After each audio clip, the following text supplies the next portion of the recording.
Hello అందరికీ, welcome to Tara IAS think IAS think Tara. నా పేరు Vaishnavi and welcome you all to the session of the Hindu analysis for 18th of October 2025. So let's start the discussion without any further delay. So వీడియోకి వెళ్ళే ముందు చిన్న announcement. మనం రీసెంట్గా గరుడా అనే ఒక కోర్స్ని లాంచ్ చేయడం జరిగింది. So this is taken up by me. So this is a paid course అనమాట. So Garuda is about the mapping mastery course.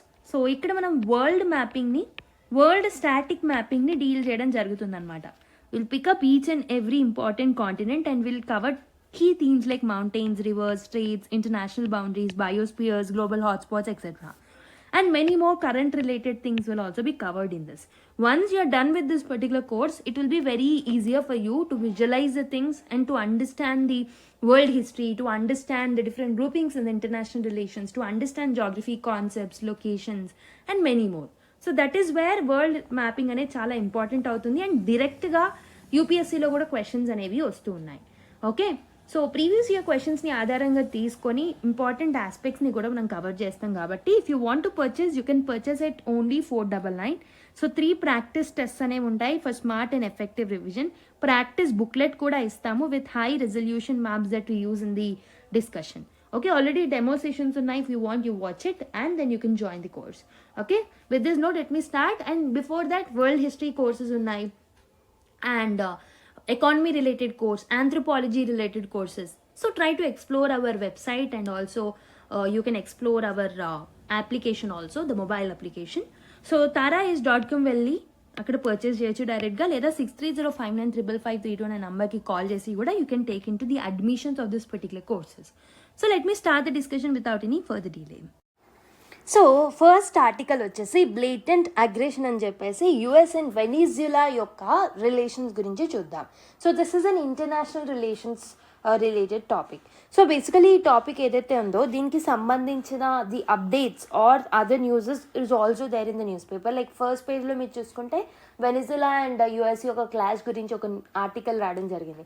So దీన్ని extra information, background information cover చేస్తూ let's discuss this particular ideology of USA and the issue that is happening over here in detail. So let's decode it. So మీరు చూసుకున్నట్టయితే USA and Venezuela ఏవైతే ఉన్నాయో, so these 2 countries ఏవైతే ఉన్నాయో these are witnessing rapidly rising tensions. So ఒకవైపు Venezuela, ఇంకోవైపు USA. So Venezuela is a South American nation, USA is a North American country. So వాటికి connection అనేది ఉంటుంది త్రూ సీ. సో ఈ 2 కంట్రీస్ ఏవైతే ఉన్నాయో వీటి మధ్యలో there is a rapidly rising tension అనమాట. సో ఈ పర్టికులర్ ఇష్యూ అనేది it has gained the global attention and ఈ పర్టికులర్ ఇష్యూ వల్ల lot of geopolitical concerns and economic implications అనేవి ఉంటాయి throughout the world and especially for the India. So India మీద impact ఉంటుంది కాబట్టి మనం ఇంత డీటెయిల్గా దీన్ని తెలుసుకోవడం ఇంపార్టెంట్ అవుతుంది అనమాట. Okay, so many international observers ఎవరైతే ఉన్నారో, ఈవెన్ ఈ పర్టికులర్ హిందూలో వచ్చిన ఎడిటోరియల్ అయినా మీరు చూసుకున్నప్పుడు they have been describing the US actions. US తీసుకునే చర్యలు ఏవైతే ఉన్నాయో, యాక్షన్స్ ఏవైతే ఉన్నాయో వాటిని బ్లేటెంట్ అగ్రెషన్గా సో పేర్కొనడం జరిగిందనమాట. So this is violation of the international law. Internationally మనకున్న చట్టాలని వైలేట్ చేసిన వాళ్ళం అవుతున్నాం అనమాట. Like not us but the US. Okay, if you look at the background of this particular conflict, అసలు ఎందుకు ఈ కాన్ఫ్లిక్ట్ అనేది అవుతుంది? సో యుఎస్ ఏం చెప్తుంది అని అంటే it is putting some allegations against the Venezuela. So what are those allegations? So president Donald Trump ఏమంటున్నారు అని అంటే, okay, so Venezuelan president Nicolas Maduro so he is doing or he is actually leading to drug trafficking in the US. So వాళ్ళ ద్వారా వెనిజులన్ roots ద్వారా, ఆ see roots ద్వారా so Venezuela నుంచి యుఎస్కి drug trafficking roots అనేవి బయటపడుతున్నాయి. డ్రగ్ ట్రాఫికింగ్ అనేది యుఎస్కి because of Venezuela వస్తుంది అని చెప్పేసి సో మనకి ప్రెసిడెంట్ ఆఫ్ వెనిజులా అయిన నికోలస్ మదురో గాని బ్లేమ్ చేయడం జరిగిందనమాట US president. And also they are telling that this particular Nicolas Maduro is acting as a narco terrorist. So అక్కడున్న డ్రగ్ కార్టల్స్ ఏవైతే ఉంటాయో వాళ్ళతో సో సంబంధం పెట్టుకొని ఒక నార్కో టెర్రరిస్ట్గా బిహేవ్ చేస్తున్నానని చెప్పేసి యుఎస్ అలిగేషన్స్ వేయడం జరిగిందనమాట. Okay, and also this particular person is allowing illegal migrants and refugees. So వీళ్ళందరినీ యుఎస్కి పంపిస్తున్నారు అనే అలిగేషన్స్ కూడా చేయడం జరిగిందనమాట. ఈ పర్టికులర్ అన్ని ఇష్యూస్ ఏవైతే ఉన్నాయో, the drug trafficking, illegal migration, refugee crisis, ఇవన్నిటిని ఒక డొమెస్టిక్ పొలిటికల్ క్యాంపెయిన్గా దాంట్లో ఒక సెంట్రల్ పాయింట్గా చేయడం జరిగిందనమాట. అంటే so within the USA whenever he was making some campaigns or speeches, దాంట్లో ఒక సెంట్రల్ ఇష్యూగా దీన్ని హైలైట్ చేయడం జరిగిందనమాట అక్కడి ప్రజలకి. ఓకే, సో అతను ఒక టఫ్ స్టాండ్స్ తీసుకుంటున్నాడు అన్న ఒక ప్రొజెక్షన్ని పీపుల్ వైపు సో వేయడం జరిగిందనమాట. So but people are questioning about the credibility of the statements that are made. So వెనిజులాకి అగేన్స్ట్గా ఇన్ని స్టేట్మెంట్స్ వేశారు కదా, what is the credibility of those statements? So అనలిస్ట్లు ఎవరైతే ఉంటారో, ఇంటర్నేషనల్ రిలేషన్స్లో ఉన్న ఎక్స్పర్ట్స్ ఎవరైతే ఉన్నారో, సో వాళ్ళు ఏం చెప్తున్నారు అని అంటే, వాళ్ళు ఏం క్వశ్చన్ చేస్తున్నారు అని అంటే, how genuine are these allegations, ఎంతవరకు ఈ అలిగేషన్స్ అనేవి genuine. So there are some doubts among those people that ఈ యుఎస్ఏ వేసే అలిగేషన్స్ ఏవైతే ఉన్నాయో, so are they really about drug control? నిజంగా వాళ్ళకి డ్రగ్ కంట్రోల్ చేయాలని ఉందా? డ్రగ్ కార్టిల్స్ని సో ఓకే సో డెస్ట్రాయ్ చేయాలని ఉందా? Or else any geo political objectives ఉన్నాయా? Or there any hidden objectives behind this అనే క్వశ్చన్స్ వాళ్ళ మనసులలో రేజ్ అవుతున్నాయి అన్నమాట. Okay, so this is the basic question that the analysts and the other people around the world are thinking about with respect to this particular issue. So recentగా ఈ particular Venezuela and USA మధ్యలో ఉన్న క్లాష్లో భాగంగా US ఏం చేసింది అని అంటే, it has carried out large scale military deployment. ఎక్కడ? Caribbean సీలో. So we know here for example if this is USA, this is Venezuela, మధ్యలో కరేబియన్ కోస్ట్ ఉంటుంది. కరేబియన్ కోస్ట్ ద్వారా సో వాళ్ళు ఏం చేస్తున్నారు అని అంటే మిలిటరీ డిప్లాయ్మెంట్ అనేది చేస్తున్నారనమాట. ఆల్మోస్ట్ 10,000 యుఎస్ ట్రూప్స్ ఎవరైతే ఉంటారో they have been moved mainly from the US bases. So మనకి కరేబియన్ నేషన్స్ కొన్ని ఉంటాయి. సో నార్త్ అమెరికాకి సౌత్ అమెరికాకి మధ్యలో కొన్ని కరేబియన్ ఐలాండ్స్, కరేబియన్ నేషన్స్ అనేవి ఉంటాయి అన్నమాట. అందులో ఒక పర్టికులర్ నేషన్ అయిన ప్యూర్టోరికో, ఈ పర్టికులర్ నేషన్ని ప్లేస్ని వాడుకుంటూ యుఎస్ ఏం చేస్తుంది అని అంటే, it is moving almost 10,000 US troops to this particular place in order to attack Venezuela. So ఇదే కాదు, war ships, armed drones and surveillance air craft ఏదైతే ఉంటుందో వాటన్నిటినీ కూడా వెనిజులాకి దగ్గరలో ఉన్న వాటర్స్లో ప్లేస్ చేసుకోవడం జరిగిందనమాట. And president Donald Trump publicly he has confirmed that CIA ఏదైతే ఉంటుందో they have been authorized to conduct the covert యాక్షన్స్ని కండక్ట్ చేయొచ్చు అని చెప్పేసి CIA అథారిటీ మాకు ఇచ్చింది అని చెప్పేసి పబ్లిక్గా కూడా డొనాల్డ్ ట్రంప్ స్టేట్మెంట్స్ చేయడం జరిగిందనమాట. So this particular issue is suggesting us that US is attempting to destabilize or overthrow the Maduro government. So ఈ పర్టికులర్ నికోలస్ మదురో గవర్నమెంట్ ఏదైతే ఉంటుందో దీన్ని డీస్టెబిలైజ్ చేయాలి, దీన్ని ఓవర్ త్రో చేయాలి అని చెప్పేసి అనుకుంటున్నచ్చు USA అని మనకి అర్థమవుతుంది. So what is the Maduro regime? So ఈ మదురో గవర్నమెంట్ ఎందుకు అసలు తీసేయాలనుకుంటున్నారు? So is his government good? అతని అండర్లో గవర్నెన్స్ ప్రాపర్గానే ఉందా? Let's see the nature of Maduro regime. So Nicolas Maduro ఒక అథారిటేరియన్ లీడర్ అనమాట. So he is known for suppressing the democracy. సో డెమోక్రసీని సప్రెస్ చేస్తూ ఉంటారు అని చెప్పేసి he is known for that. And also he is known for mismanaging the economy.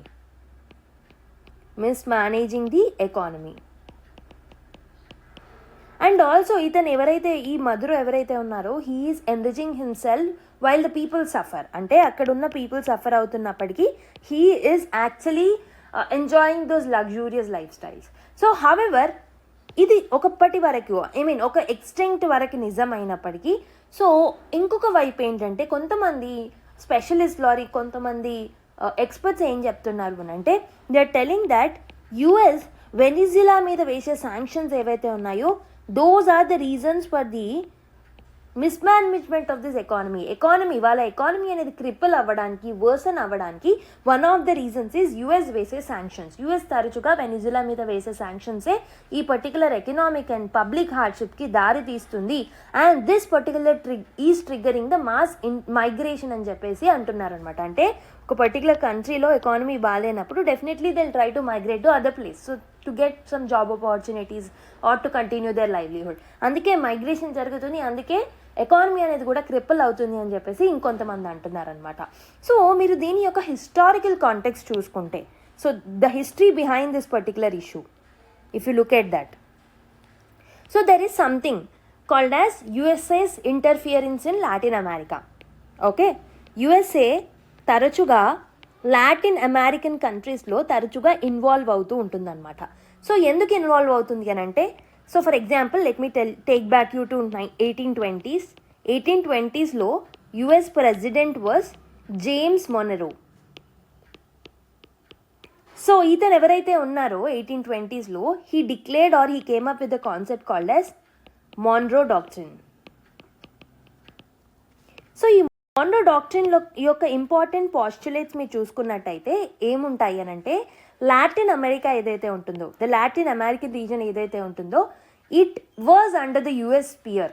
ఈ పర్టికులర్ అమెరికా, లాటిన్ అమెరికా అనేది యుఎస్ స్పియర్లోకి వస్తుంది, యుఎస్ఏ లోబడికి వస్తుంది, యుఎస్ఏ యొక్క ఇన్ఫ్లుయెన్స్లోకి వస్తుంది అని చెప్పేసి ఇందులో ఒక పాస్టులేట్ అనమాట. అండ్ ఈ మొనరో డాక్ట్రిన్ బట్టి they are asking, okay, US is asking European powers to stay out of this particular region. ఎవరైనా యూరోపియన్ పవర్స్ ఇక్కడ ఉంటే వెళ్ళిపోండి, ఇక్కడికి వచ్చే అధికారం మీకు లేదు, ఈ పర్టికులర్ లాటిన్ అమెరికన్ రీజన్ అనేది మా ఇన్ఫ్లుయెన్స్లోకి వస్తుంది అని చెప్పేసి ఈ మొనరో డాక్ట్రిన్ అనేది చెప్తుంది అనమాట. అప్పటి నుంచి మీరు చూసుకుంటే US has regularly intervened in the Latin American politics. అప్పటి నుంచి లాటిన్ అమెరికన్ పాలిటిక్స్లో, వాళ్ళ ఇంటర్నల్ అఫైర్స్లో సో తరచుగా యుఎస్ఏ అనేది ఇంటర్వీన్ అవుతూ వస్తుంది అనమాట. సో మరి ఎలా ఇంటర్వీన్ అవుతూ వస్తుంది? If I tell you few example, USA and అక్కడున్న intelligence agencies and other organizations, so ఎప్పుడు ఏంటంటే they are trying to topple the elected governments. So ఈ లాటిన్ అమెరికాలో ఉన్న ఎలక్టెడ్ గవర్నమెంట్స్ ఎవరైతే ఉంటారో వాళ్ళని ఎప్పుడు డిస్టర్బ్ చేయాలి, ఓకే, సో టాపుల్ చేయాలనే ఉద్దేశంతోనే ఉంటారు. And they wanted to support the authoritarian regimes. అక్కడ ఏదైనా అథారిటేరియన్ రెజీమ్ ఉన్నా, డిక్టేటర్షిప్స్ ఉన్నా, అండ్ ఏమైనా నార్మల్గా అథారిటేరియన్ రూల్స్ ఉన్నా వాటిని సపోర్ట్ చేసేవాళ్ళు అనమాట. And they have funded the insurgencies also within those countries. ఏమైనా ఇన్సర్జెన్సీస్ ఉన్నప్పుడు వాటికి ఫండింగ్ కూడా ఇచ్చేవాళ్ళు అనమాట. అలా వాళ్ళ ఇంటర్నల్ పాలిటిక్స్ని ఎఫెక్ట్ చేసేవాళ్ళు, వాళ్ళ ఇంటర్నల్ పాలిటిక్స్లో ఇన్వాల్వ్ అయ్యేవాళ్ళు, ఆ పర్టికులర్ రీజన్స్ని ఓకే అన్స్టేబుల్గా మార్చేవాళ్ళు అనమాట. For example Guatemala. సో 1954లో గ్వాటెమాలాలో ఎలక్టెడ్ గవర్నమెంట్ ఏదైతే ఉంటుందో దాన్ని ఓవర్త్రో చేసి, సో బేసికలీ ఒక అమెరికన్ కంపెనీ ద్వారా దాన్ని ఓవర్త్రో చేసి, so what they have done is they have bought the authoritarian government అనమాట. నాట్ ఓన్లీ హియర్, చిలీలో 1973లో సిఐఏ అక్కడ కూప్కి, so within the Chile ఏవైతే అగ్రెషన్స్ ఆర్ ఇన్సర్జెన్స్ మూమెంట్స్ జరుగుతున్నాయో ఈ ఇన్సర్జెంట్ మూమెంట్స్కి యుఎస్ఏ సపోర్ట్ చేసిందనమాట. So it has supported a Koop. And దానివల్ల అక్కడున్న ప్రెసిడెంట్ ఎవరైతే ఉంటారో వాళ్ళని అసాసినేట్ చేసి అక్కడ అథారిటేరియన్ రిజైమ్ని సో మళ్ళీ స్థాపించడం జరిగిందనమాట. Not only this particular Chile or Guatemala but క్యూబాలో కూడా, అండ్ ఆల్సో ఇంకా నికార్గోగువా, హాండ్రస్, సో ఇలా డిఫరెంట్ రీజన్స్లో వాళ్ళలో ఉన్న ఎలక్టెడ్ గవర్నమెంట్స్లో వాళ్ళలో ఉన్న ఇంటర్నల్ అఫైర్స్లో ఇన్వాల్వ్ అవుతూ వస్తుందన్నమాట USA. And USA has been supporting the authoritarian regimes, not the democratic regimes.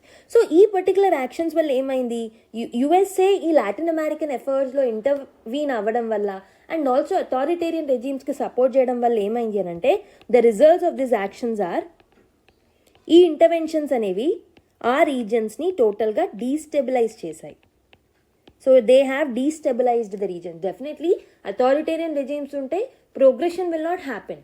అప్పుడు ఏమవుతుంది, people will not develop, country will not develop, అప్పుడు టోటల్గా కంట్రీ అనేది డీస్టెబిలైజ్ అవుతుంది, రైట్. అండ్ ఆల్సో దీనివల్ల ఎకానమీ అనేది టాప్లో అవ్వడం వల్ల, అక్కడున్న ఎకానమీ ప్రాపర్గా రన్ అవ్వకపోవడం వల్ల, so people started involving in drug cartels, okay, military dictatorships అనేవి చూసాము. అండ్ ఆల్సో అక్కడ ఎకానమీ బాగుండకపోవడం వల్ల people started migrating to other countries. So ఈ యుఎస్ఏ తీసుకున్న ఇండైరెక్ట్ ఇంటర్వెన్షన్స్ వల్ల ఈ పర్టికులర్ కాన్సిక్వెన్సెస్ అనేవి వచ్చాయన్నమాట. So ironically what we can say is, ఇప్పుడు US president Donald Trump so allegations వేస్తున్న drug cartels, migration, illegal migrations ఏవైతే ఉన్నాయో, so these are ironically the result of US actions only. So the responsibility of this particular things that are happening today is because of US actions once before USA తీసుకున్న actions వల్ల ఇవన్నీ జరుగుతున్నాయని చెప్పొచ్చు అనమాట. So ప్రస్తుతం వెనిజులాలో ఏమవుతుంది మరి? వెనిజులాలో if you look at the current situation in Venezuela, so first thing that is there is economic collapse అనమాట. సో వెనిజులా ఏదైతే ఉంటుందో, Maracaibo region, the Venezuela region ఏదైతే ఉంటుందో, so it is known for the world's largest oil reserves ఎక్కువగా అక్కడ ఉంటాయన్నమాట. Okay, so at అక్కడ ఇన్ని లార్జెస్ట్ ఆయిల్ రిజర్వ్స్ ఉన్నప్పటికీ దాని యొక్క ఎకానమీ అనేది it is in the crisis because Maduro యొక్క డిక్టేటర్షిప్ అండ్ అథారిటోరియన్ రూల్ అనేది one reason. And within their society or within their country corruption ఎక్కువగా thrive అవుతూ ఉంటుంది. Economic mismanagement is another reason అనమాట. Okay, these are the other reasons. And along with this US యొక్క economic sanctions, this is an important point again. So USA ఏం చేస్తుంది అని అంటే, so Venezuela అనేది లిమిటెడ్గా ఆయిల్ ఎక్స్పోర్ట్ చేయాలి, ఫారెన్ యాక్సెస్ అనేది ఉండొద్దు వెనిజులాకి అని చెప్పేసి యుఎస్ అనేది తరచుగా ఎకనామిక్ శాంక్షన్స్ వేయడం జరిగిందనమాట వెనిజులా మీద. And second important thing is political alignment. So Maduro ఎవరైతే ఉన్నారో, he is always aligned with Russia and he is aligned with China. So ఈ రెండు కంట్రీస్ మనకు తెలిసిందే, they will oppose the US dominance. So the US there four views him as an enemy regime అనమాట. Definitely రష్యాకి, చైనాకి support చేస్తున్నారు, యుఎస్ఏకి oppose చేస్తున్నారు కాబట్టి so Venezuelan గవర్నమెంట్ని ఒక ఎనిమీ రెజీమ్గా సో యుఎస్ ట్రీట్ చేయడం మొదలుపెట్టింది. Okay, so why the US might be acting ప్రస్తుతం యుఎస్ ఎందుకు యాక్ట్ చేస్తుంది? So the official reasons that they are quoting are drug trafficking and illegal migration. But the underlying motives ఏమైనా ఉన్నాయా? Underlying real motives why they are attacking Venezuela is, ఈ Maduro government ఏదైతే ఉంటుందో so దాన్ని తీసేసి pro US గవర్నమెంట్ని తీసుకురావాలనుకుంటున్నారు.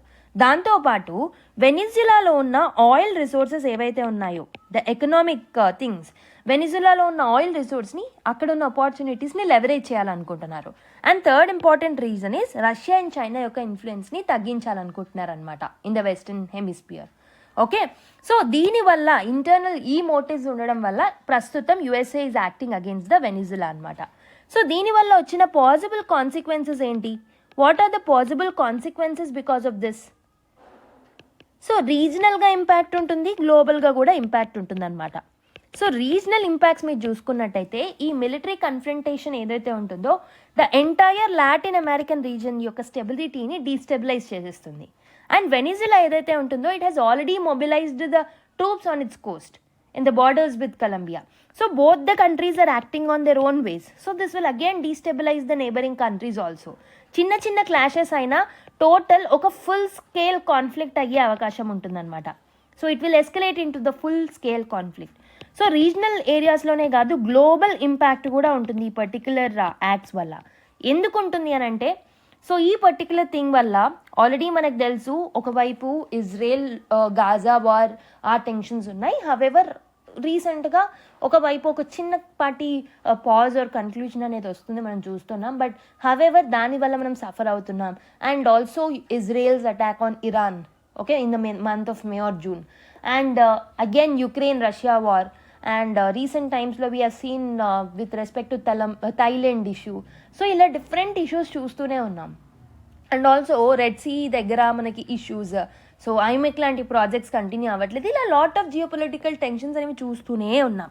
So ఇది ఒక కొత్త పర్టికులర్ వార్గా ఒక పర్టికులర్ ఇన్స్టెబిలిటీగా వాటన్నిటికీ యాడ్ అవుతుంది అనమాట ఒకవేళ ఇది కంటిన్యూ అవుతాయి. So that is another particular problem. So this will create more stress to the world. Okay, and this will lead to the new alliances, proxy wars జరిగే అవకాశాలు ఉంటాయి, similar to the cold war patterns. Okay, so ఇలా మనకి global లెవెల్లో, regional లెవెల్లో ఇవన్నీ possible consequences అనేవి ఉంటాయి. So not only this, India మీద కూడా ఇంపాక్ట్ ఉంటుందన్నమాట. ఇండియా మీద ఎందుకు ఇంపాక్ట్ ఉంటుంది అని అంటే, first reason is Indian diaspora. So India have a largest diaspora in the Caribbean and Latin American countries అనమాట. So for example Trinidad and Tobago రీజియన్లో, గియానాలో, సిరీనామ్లో ఇలా డిఫరెంట్ కంట్రీస్లో మన వాళ్ళు అక్కడ జీవిస్తూ ఉన్నారనమాట. సో అక్కడ ఏదైనా రీజనల్ ఇన్స్టెబిలిటీ వస్తే డెఫినెట్లీ అక్కడ ఉన్న మన కమ్యూనిటీ మీద కూడా ఎఫెక్ట్ అనేది పడుతుంది. That is the first implication on India. Second thing is energy security. So Venezuela అనేది ఆయిల్ రిజర్వ్స్కి చాలా ఫేమస్ అని చెప్పాను. So it is known for its largest oil reserves. So కాబట్టి India is also importing oil from the Venezuela and we have also invested in Guyana's oil sector. గియానాలో ఉన్న oil సెక్టర్లో మనం ఇన్వెస్ట్ చేసాం కాబట్టి అక్కడ ఏదైనా టెరిటోరియల్ డిస్ప్యూట్ ఉన్న, రీజనల్ ఇష్యూస్ ఉన్న డెఫినెట్లీ వెనిజులాని, గియానాని ఎఫెక్ట్ చేస్తే సో మన యొక్క energy security or energy threats మీద కూడా లైక్ థ్రెట్ అనేది ఉంటుందన్నమాట. Okay, and this if there is any conflict in that particular Caribbean area or Latin American countries, definitely India యొక్క ఎనర్జీ ఇంట్రెస్ట్లు ఏవైతే ఉంటాయో, ఫ్యూచర్ ఇన్వెస్ట్మెంట్స్ ఉంటాయో వాటి మీద ఎఫెక్ట్ అనేది పడుతుందన్నమాట. Okay, so that is the problem. So what is the broader evaluation of this whole issue? So US actions and international law మీద చూసుకుంటే యుఎస్ఏ మిలిటరీ బిల్డప్ చేస్తుంది, సిఐఏ ఆపరేషన్స్ చేస్తుంది, but these are clear violations of sovereignty అని చెప్పొచ్చు. And these are clear violation of international laws. USA తీసుకుంటున్న చర్యలు అనేవి they are violation of international laws. And ఇంకొకటి ఏంటంటే the people of Venezuela not an external power must decide the political future. So వెనిజులాలో ఉన్న పీపులే they have to decide who need to rule. So వేరే బయట వాళ్ళు వచ్చి they should not decide who to rule and who to move. Okay, so because it's a democratic nation కాబట్టి. So మరి దీనివల్ల వరల్డ్కి కూడా డిఫికల్టీ ఉంటుంది, ఎకనామిక్ స్లో డౌన్ అవుతుంది, ఆల్రెడీ వార్స్ జరుగుతున్నాయి, దానికి యాడప్ అవుతుంది, ఇన్స్టెబిలిటీ క్రియేట్ అవుతుంది. ఒకవేళ మళ్ళీ ఇలాంటి కాన్ఫ్లిక్ట్ వస్తే గ్లోబల్ ఆయిల్ మార్కెట్స్ అనేవి డిస్టర్బ్ అవుతాయి అండ్ రెఫ్యూజీ క్రైసిస్ అనేది పెరుగుతుంది. It will trigger the refugee crisis and it will increase the geopolitical polarization also. So ఇలాంటి ఇష్యూస్ ఉంటాయి కాబట్టి so what should be the way forward అని అంటే ఇంటర్నేషనల్ కమ్యూనిటీ ఖచ్చితంగా they must urge restraint and diplomacy. US must respect the international law and Maduro government ప్రాబ్లమాటిక్గా ఉంటుంది అని అంటే the external regime change is not the solution. The internal revolution or internal democratic change is something which is required. So peaceful internal reform అనేది ఉండాలన్నమాట. పీస్ఫుల్గా ఉండాలి, not the violent one. Okay, this has to be led by the people of Venezuela, not the outsiders. So the world cannot afford another war అని చెప్పొచ్చు. Especially ఇలాంటి రీజన్లో already అక్కడ equality instability ఉన్న ఆ రీజన్లో మళ్ళీ ఇంకో వార్ రావడం అనేది it will be a problematic situation. So కొన్ని చర్యలు తీసుకొని international community need to be against this particular another conflict. If it happens definitely it is going to impact the world. Okay, so I hope you have understood comprehensively the discussion about Venezuela. Next ఆర్టికల్కి వెళ్ళిపోదాం. So next another IR centric article రావడం జరిగింది. Better global governance led by China and India అని చెప్పేసి ఒక ఆర్టికల్ వచ్చిందనమాట. So this is written by కింజీ, okay, the Consult Journal of the General of the People's Republic of China in Mumbai. So if you look at this particular article, ఈ article రాయడానికి one of the reasons is 2025 ఏదైతే ఉంటుందో this marks the 75th diplomatic relations between China and India. So April 1st 1950 నుంచి ఈ రెండు countries ఏవైతే ఉంటాయో they have developed a long journey of engagement. So mutual trust ఉంది, ఆ ఎంగేజ్మెంట్లో రెస్పెక్ట్ ఉంది, కోఆపరేషన్ కూడా ఉంది.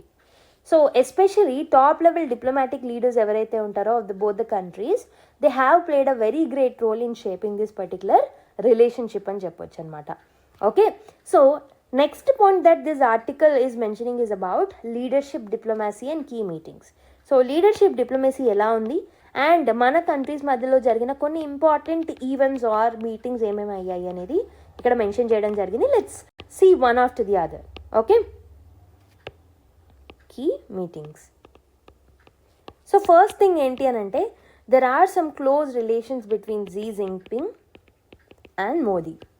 సో మీరు చూసుకుంటే 2014 to 24 మధ్యలో ప్రెసిడెంట్ జీ జిన్పింగ్ ఎవరైతే ఉన్నారో and prime minister Narendra Modi ఎవరైతే ఉన్నారో ఆల్మోస్ట్ 18 times మీట్ అవ్వడం జరిగిందనమాట. సో ఈ మీటింగ్స్ ఏవైతే ఉన్నాయో మన మధ్యలో ఉన్న మ్యూచువల్ అండర్స్టాండింగ్ అండ్ పర్సనల్ ర్యాపోని కొంచెం ఇంక్రీజ్ చేశాయి, ఎన్హాన్స్ చేశాయని చెప్పొచ్చు. రెండవది ఏంటి అని అంటే బైలేటరల్ అగ్రిమెంట్స్లో లాట్ ఆఫ్ మైల్ స్టోన్స్ని మనం రీచ్ అయ్యాం. We have reached many milestones with respect to the bilateral agreements. 2014 లో we have, like, there is a declaration of the declaration as the year of China India friendly exchanges అనమాట. 2014ని China India friendly exchanges ఇయర్గా మనం declare చేసుకోవడం జరిగిందనమాట. ఆ టైంలో G Jinping గారు ఇండియాకి visit చేశారు. Almost he has travelled to Ahmedabad because అది మోదీ యొక్క హోమ్ టౌన్ కాబట్టి. ఇద్దరు కలిసి కొన్ని జాయింట్ స్టేట్మెంట్స్ తీసుకొచ్చారు and building even like they wanted to build an even closer partnership for the development అని చెప్పేసి ఒక bilateral agreement ని సైన్ చేసుకున్నారు. మళ్ళీ 2015లో Modi made his first visit to China where Xi Jinping received him and వాళ్ళ యొక్క హోమ్ టౌన్కి తీసుకెళ్లడం జరిగింది. అప్పుడు కూడా మన రిలేషన్స్ స్ట్రెంగ్తన్ అయ్యాయి. అండ్ 2016 to 2019 మధ్యలో ఈ ఇద్దరు లీడర్స్ రిపీటెడ్గా బ్రిక్స్లో, G20లో, SCOలో ఇలా డిఫరెంట్ సమ్మిట్స్లో మీట్ అవ్వడం జరిగిందనమాట. అండ్ 2022 to 2022 ఈ పర్టికులర్ పీరియడ్లో COVID-19 పాండమిక్ టైంలో కూడా so letters and phone calls ద్వారా వాళ్ళు మాట్లాడుకోవడం జరిగింది. 2023లో ఫేస్ టు ఫేస్ మీటింగ్స్ అనేవి జరిగాయి బ్రిక్స్ సమ్మిట్లో జోహానస్బర్గ్లో. అండ్ 2024లో అనదర్ లెవెల్ బైలేటరల్ మీటింగ్ అనేది 16th బ్రిక్స్ సమ్మిట్లో కజాన్లో జరగడం జరిగిందనమాట. అండ్ రీసెంట్గా కూడా వాళ్ళు మీట్ అవ్వడం జరిగింది 2025లో. సో ఇలా డిఫరెంట్ వేస్లో వాళ్ళు మీట్ అవుతూ ఆల్మోస్ట్ 18 times మీట్ అవ్వడం జరిగిందనమాట. This meetings have enhanced and increased the rapport between both the countries. Okay, so what is the milestone for the United Nations మరి? Okay, so there is another thing that is discussed in this article, that is a milestone for the United Nations. ఒకటి వచ్చేసి UN యొక్క 88th anniversary. So ఈ year 2025 ఏదైతే ఉంటుందో ఇది China India relations కోసమే కాదు, బట్ యుఎన్ యొక్క 80 years anniversary అనమాట. Okay, so World War II తర్వాత మనం దీన్ని ఎస్టాబ్లిష్ చేసుకోవడం జరిగింది. So this has been founded to prevent the wars and దేశాలలో పీస్, డెవలప్మెంట్ అండ్ కోఆపరేషన్ ఉండాలి అన్న ఒక ఉద్దేశంతో యుఎన్ని మనం సెటప్ చేసుకోవడం జరిగిందనమాట. సో లాస్ట్ 8 decadesలో మీరు చూసుకున్నట్టయితే చాలా హిస్టారికల్ రోల్ని యుఎన్ఓ ప్లే చేయడం జరిగిందనమాట. సో గ్లోబల్ స్టెబిలిటీని మెయింటైన్ చేయడంలో, డెవలప్మెంట్ని తీసుకురావడంలో యుఎన్ చాలా పాత్ర పోషించిందని చెప్పాలన్నమాట. But there are few economic issues and global issues that are happening. So కొన్ని ఎమర్జింగ్ గ్లోబల్ ఛాలెంజెస్ అనేవి ఉన్నాయి. So in recent times world అనేది స్టెబిలిటీని కోల్పోయి అన్స్టేబుల్గా మారడం జరుగుతుంది అండ్ ఆల్సో అన్ప్రిడిక్టబుల్గా మారడం జరుగుతుంది. And also there is a rise of few things. Isms అనేవి రైజ్ అవుతున్నాయి. What are those isms? Unilateralism, ఒకే కంట్రీ టాప్లో ఉండాలి అని. ప్రొటెక్షనిజం అంటే so this is against the idea of globalization. And third thing is isolation, వేరే వాళ్ళల్లో involve అవ్వకుండా ఐసోలేటెడ్గా ఉంటున్నాం. Separatism, so the ideologies of insurgencies, separate countries and separate statehoods, so అవన్నీ separatism. And ideology of terrorism we have seen in the case of Pahalgam attack. And extremism, okay, hegemonism, ఇలాంటివన్నీ పెరుగుతున్నాయి. The isms are developing అనమాట. So వీటి వల్ల global cooperation ఏదైతే ఉంటుందో అది weaken అయ్యింది అని చెప్పొచ్చు. కోఆపరేషన్ అనేది వీకెన్ అయింది. అన్ప్రిడిక్టబిలిటీ, అన్స్టెబిలిటీ వల్ల కూడా కోఆపరేషన్ అనేది వీకెన్ అయింది అని చెప్పొచ్చు అనమాట. So the humanity is facing a crucial question now. So what kind of global governance system should we build to avoid chaos and powerful politics? So ఎలాంటి global governance సిస్టమ్ని మనం బిల్డ్ చేయాలి so that మనం కెవోస్ని, power పాలిటిక్స్ని avoid చేయొచ్చు. Okay, and there is another important significance for the year 2025, that is the Tianjin SCO Summit.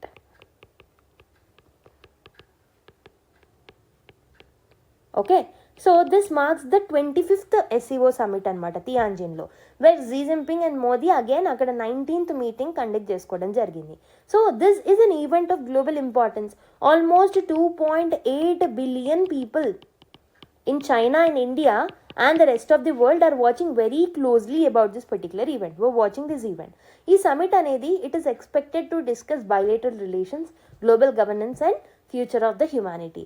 So what are the expectations and the context of this particular thing? So there is a scholar named Sudhindra Kulkarni. This scholar is noting that 2025 Tianjin SCO summit ఏదైతే ఉంటుందో, so this will be the most successful thing in the year అని చెప్పేసి అనబోతున్నారనమాట. అంటే this is against the western dominance. So western డామినెన్స్ని తగ్గించాలని ఒక ఐడియాలజీతో ఇది ముందుకు రాబోతుంది.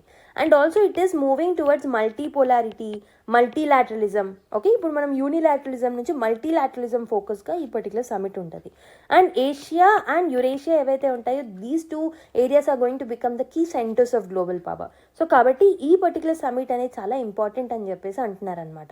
Okay, so China and India ఏవైతే ఉన్నాయో, they are going to be the partners and they are not going to be the rivals according to this particular summit.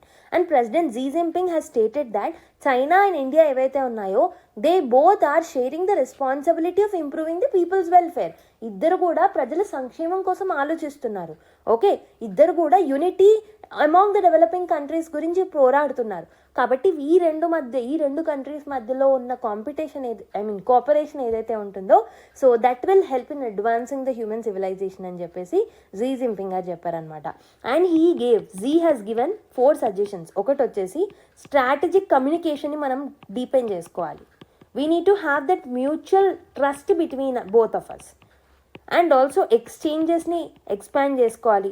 We need to cooperate for the mutual benefit. And also we need to respect each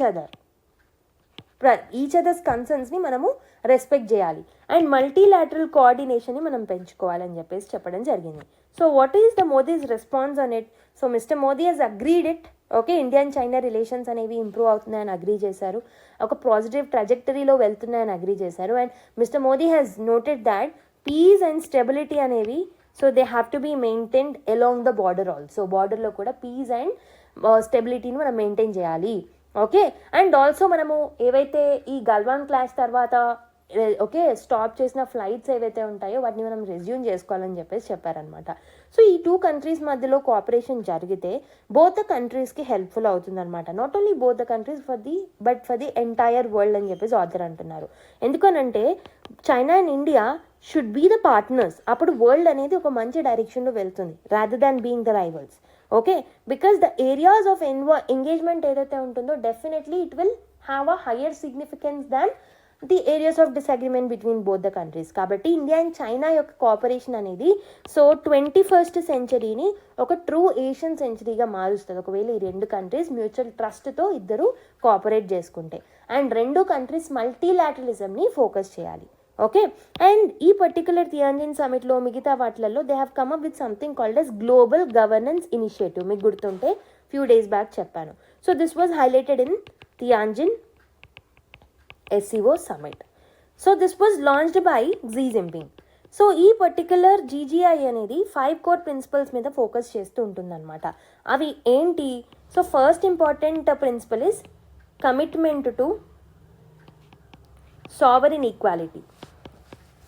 commitment to sovereign equality అంటే all the countries, whether countries అనేవి లార్జ్గా ఉన్నా చిన్నగా ఉన్నా rich ఉన్నా poor ఉన్నా వాళ్ళ యొక్క సావరినిటీ అండ్ డిగ్నిటీని మనం రెస్పెక్ట్ చేయాలి. ఓకే, ఎక్స్టర్నల్ ఇంటర్ఫియరెన్స్ లేకుండా మనం చూసుకోవాలి ఒక కంట్రీ యొక్క ఇంటర్నల్ అఫైర్స్లో. అండ్ ఆల్సో ఒక కంట్రీకి రైట్ అనేది ఇవ్వాలి to choose their own system for the developmental path. Equal పార్టిసిపేషన్కి మనం రైట్ అనేది ఇవ్వాలన్నమాట. So that is the first point. And the commitment towards the international rule of law. అంటే ఏంటి?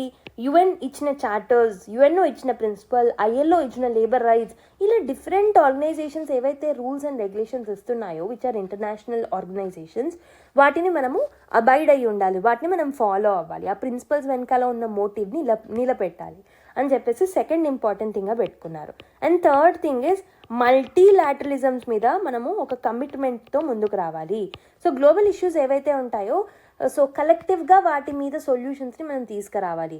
Okay, so the United nations should remain the core platform for the multilateral cooperation అని చెప్పేసి ఇంకో పాయింట్ని చెప్పడం జరిగింది. And fourth one is we should commit to people centric approach. We should have a commitment to people centric approach. So people of all the nations ఎవరైతే ఉన్నారో global గవర్నెన్స్లో ఒక central point అనమాట పీపుల్. సో కాబట్టి people centric అప్రోచ్తో మనం ముందుకు రావాలి. Common డెవలప్మెంట్ని మనం improve చేసుకోవాలి. కలెక్టివ్ సేఫ్టీ గురించి ఆలోచించాలి. Okay, so wellbeing, shared wellbeing గురించి ఆలోచించాలి, రిఫార్మ్స్ని తీసుకురావాలి సో దట్ పీపుల్కి పాజిటివ్గా అన్ని ఫుల్ఫిల్మెంట్ అనేవి ఉంటాయి. And fifth important thing under this GGI principle is commitment to real results. Effective governance ఏదైతే ఉంటుందో రియల్ ప్రాబ్లమ్స్ని సాల్వ్ చేయాల్సిన అవసరం అయితే ఉంటుందన్నమాట, not the symbolic gestures and all. So ఈ పర్టికులర్ రియల్ రిజల్ట్స్ అనేవి ఎప్పుడు వస్తాయి, మనం రూట్ కాసెస్ని అడ్రస్ చేసినప్పుడు, ఇమీడియట్గా వాటి ఇష్యూస్ని ఐడెంటిఫై చేసి రూట్ కాసెస్ని మనం అబ్జర్వ్ చేసినప్పుడు రియల్ రిజల్ట్స్ని తీసుకురావచ్చు. ఓకే, డెవలప్డ్ కంట్రీస్ ఏవైతే ఉంటాయో they have to fulfil their responsibilities, more public goods and రిసోర్సెస్ని ప్రొవైడ్ చేయాలి. So the task ahead is, so these are the 5 principles. So ఈ 5 ప్రిన్సిపల్స్ని మనం ప్రాపర్గా ఇంప్లిమెంట్ చేయాల్సిన అవసరం అయితే ఉంది. సో కాబట్టి what is the task ahead before all of the countries? So ఏంటి అని అంటే the task ahead is or the way ahead is global governance initiative ఏదైతే ఉంటుందో, so this is a major contribution by China కాబట్టి, okay, which is an important thing for the international community కూడా కాబట్టి దీన్ని మనము GGIని ప్రాపర్గా ప్రమోట్ చేయాలి, awareness తీసుకురావాలి, ఇంప్లిమెంట్ కూడా చేయాలి. So everyone need to effectively implement this particular thing. And second important thing ఏంటంటే చైనా అండ్ ఇండియా షేర్డ్ రెస్పాన్సిబిలిటీని తీసుకోవాలి. They have to share the responsibility. So because ఈ 2 కంట్రీస్ అనేవి SCOలో బ్రిక్స్లో కీ మెంబర్స్ కాబట్టి ఈ 2 కంట్రీస్ షేర్డ్ రెస్పాన్సిబిలిటీని తీసుకొని so GGI ప్రిన్సిపల్స్ని, మల్టీలాటరలిజంని, కోఆపరేషన్ని, international జస్టిస్ని వీటన్నిటిని ముందుకు తీసుకెళ్ళాలి. And third important thing is strategic vision for the future. So ఈ విజన్ అనేది it should be guided by the leaders. Both the countries ఏవైతే ఉన్నాయో వాళ్ళ లాంగ్ టర్మ్ గోల్స్ మీద, పీపుల్ యొక్క వెల్బీయింగ్ మీద, సాలిడారిటీ మీద, గ్లోబల్ రెజవనేషన్ మీద, కోఆపరేషన్ మీద ఫోకస్ చేయాల్సిన అవసరం అయితే ఉందన్నమాట. సో ఇవన్నిట్లలో 2 కంట్రీస్ ఒక షేర్డ్ రెస్పాన్సిబిలిటీ తీసుకున్నట్టయితే definitely so this 21st century will be the Asian century. I hope you have understood. Okay, so next one, next article, next steps for Afghanistan after the New Delhi visit అని చెప్పేసి ఒక article రావడం జరిగింది. This article is written by former director of national security council secretariat Tara Kartha గారు. Okay, so let's try and understand this article. So India's renewed engagement ఏదైతే ఉంటుందో with Afghanistan after the visit of the acting foreign minister of the Afghanistan, that is Aamir Khan ముతాకి. So ఈ particular visit ఏదైతే ఆయన చేశారో దాని తర్వాత India ఇప్పుడు ఏం చేయాలి అంటే it should focus on step-by-step stabilization of the war-ravaged country. Okay, వాళ్ళకి మనం హ్యుమానిటేరియన్ డిప్లొమసీని అందించాలి, కెపాసిటీ బిల్డింగ్ మీద ఫోకస్ చేయాలి, ఆ కంట్రీ మీద రీజనల్గా కోఆపరేట్ అవ్వాలన్నమాట డిఫరెంట్ ఫ్రేమ్వర్క్స్లో. కాంటెక్స్ట్ మీరు చూసుకున్నట్టయితే న్యూ ఢిల్లీ విజిట్ ఏదైతే ఉంటుందో ఆఫ్ ద ముతాకి, ఇట్ సిగ్నల్స్ అ థా and an opportunity also. Okay, so మనం వాళ్ళతో ఒక ఎంగేజ్మెంట్ని, ఒక కన్స్ట్రక్టివ్ ఎంగేజ్మెంట్ని డెవలప్ చేసుకోవచ్చు. ఇండియా యొక్క ఆబ్జెక్టివ్ ఏంటి అని అంటే ఆఫ్ఘనిస్తాన్ ఏదైతే ఉందో దాన్ని మనం స్టెబిలైజ్ చేయాలి. Okay, we should not legitimize the Taliban but we need to stabilize Afghanistan.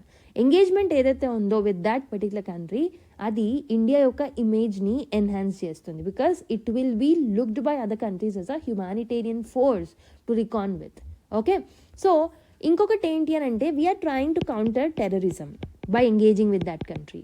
And also ground realities ఏవైతే ఉన్నాయో వాటిని కూడా మనం అడ్రస్ చేయాలనుకుంటున్నాం. సో యాక్టింగ్ అగేన్స్ట్ ISIS-కే yet hesitant to counter TTP due to the internal division is something which is very, very important for us. కాబట్టి so Pakistan's demand for Taliban action ఏదైతే ఉంటుందో it is more a propaganda than a principle అని చెప్పొచ్చు. So India ఏం చేయొచ్చు అని అంటే ఆఫ్ఘనిస్తాన్కి సంబంధించి సో నార్కోటిక్ కంట్రోల్ కోఆపరేషన్ ఏదైతే ఉంటుందో సో దాన్ని తీసుకురావాలి. Like we need to train the MCB, narcotic cooperation అనేది మనం చేయాలన్నమాట. సో క్రాప్ సబ్స్టిట్యూషన్స్ని సపోర్ట్ చేయాలి, అక్కడున్న ఇష్యూస్ని మనం ట్యాకిల్ చేయడానికి హెల్ప్ చేయాలన్నమాట. ఇంకొకటి ఏంటి అని అంటే we need to come up with some developmental and environmental diplomacy. So there is something called as Shahtoot dam. ఇది కాబుల్ రివర్ మీద ఉంటుందన్నమాట. ఇది ఆఫ్ఘాన్ యొక్క వాటర్ సెక్యూరిటీకి చాలా important. Okay, so it may cause Indus river repulse with Pakistan. So కాబట్టి మనం ఏం చేయాలి అని అంటే so we need to suggest Afghanistan that ఒక న్యూ వాటర్ ట్రీటీ ఫ్రేమ్వర్క్ని తీసుకురండి which involves all the riparian nations. దానివల్ల హైడ్రో డిప్లొమసీ అనేది ఎన్హాన్స్ అవుతుంది. ఓకే, సో కాబుల్ అనేది 2030 వరకు డ్రై అయ్యే ఛాన్స్ ఉంటుంది కాబట్టి therefore it is a urgent issue or urgent need we need to act diplomatically with respect to this particular issue.